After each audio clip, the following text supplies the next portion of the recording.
నమస్తే, welcome back to KB food lab. ఈరోజు restaurant స్టైల్లో చేసే ఎగ్ కర్రీ చేసుకుందాం. దానికి కావాల్సిన పదార్థాలు eggs, tomato, onions, cashew and కొన్ని స్పైసెస్.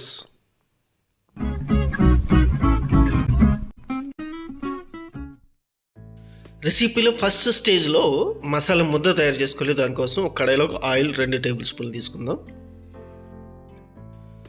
టేస్ట్ని ఇంకా ఎన్హాన్స్ చేయడం కోసం కొద్దిగా నెయ్యి కూడా యాడ్ చేద్దాం.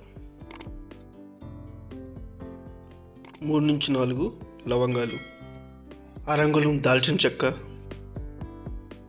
1 టీ స్పూన్ సాజీరా,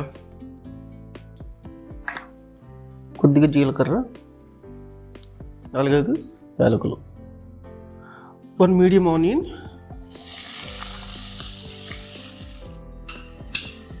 కొంచెం అల్లం వెల్లుల్లి పేస్ట్ అంటే 1 tablespoon, 2 medium size tomato. Eggs are very rich in proteins అనమాట. ఆల్బుమిన్ అనే ప్రోటీన్ ఉంటుంది, అది చాలా చాలా మంచి ప్రోటీన్ మన బాడీకి. జీడిపప్పు కొద్దిగా, ధనియాల పొడి 1 టేబుల్ స్పూన్, పసుపు, Kashmiri chilli powder 1 table spoon, 1/2 table spoon garam masala. Video నచ్చితే కనుక తప్పకుండా లైక్ చేసి, షేర్ చేసి, సబ్స్క్రైబ్ చేసుకోండి. Thank you.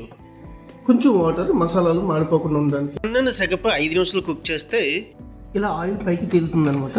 ఈ స్టేజ్లో మనం స్టవ్ ఆఫ్ చేసుకొని దీన్ని గ్రైండ్ చేసి పెట్టద్దు. ఆయిల్ కొంచెం గుడ్లు వేయించుకోవడానికి అనమాట. పసుపు కొంచెం, కారం, సాల్ట్, పోల్చి పెట్టిన ఎగ్స్ ఇందులో వేసుకున్నప్పుడు సెకండ్ మసాలా చేయడం కోసం కొంచెం ఆయిల్ పాన్లో ఈ ఆనియన్స్ కట్ చేసుకున్న ఆనియన్స్. ఈ ఆనియన్స్ గ్రేవీలో ఒక క్రంచినెస్ ఇస్తాయి అన్నమాట. గ్రైండ్ చేసి పెట్టిన మసాలా ముద్ద ఇందులో యాడ్ చేద్దాం. ఎప్పుడైనా సరే ఎగ్స్ బాయిల్ చేసేటప్పుడు 6 to 7 minutes మాత్రం కుక్ చేయండి హై ఫ్లేమ్లో. అలాగే కొద్దిగా వెనిగర్ కానీ, నిమ్మరసం కానీ, సాల్ట్ కానీ వేస్తే తొందరగా కుక్ అవుతాయి అనమాట. దీన్ని ఇప్పుడు 10 నుంచి 15 నిమిషాల పాటు స్లో ఫ్లేమ్లో కుక్ చేస్తే ఇలా ఆయిల్ పైకి తేలి ఉంటుంది కదా. ఈ స్టేజ్లో మనం ఫ్రై చేసి పెట్టుకుని ఎగ్స్ యాడ్ చేసుకుందాం.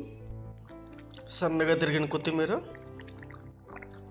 2-3 minutes కుక్ చేస్తే సరిపోతుంది. దీన్ని ఇంకా మీ 3 నిమిషాల టైం వెచ్చించినందుకు ఈ వీడియోపై థ్యాంక్ యూ వెరీ మచ్.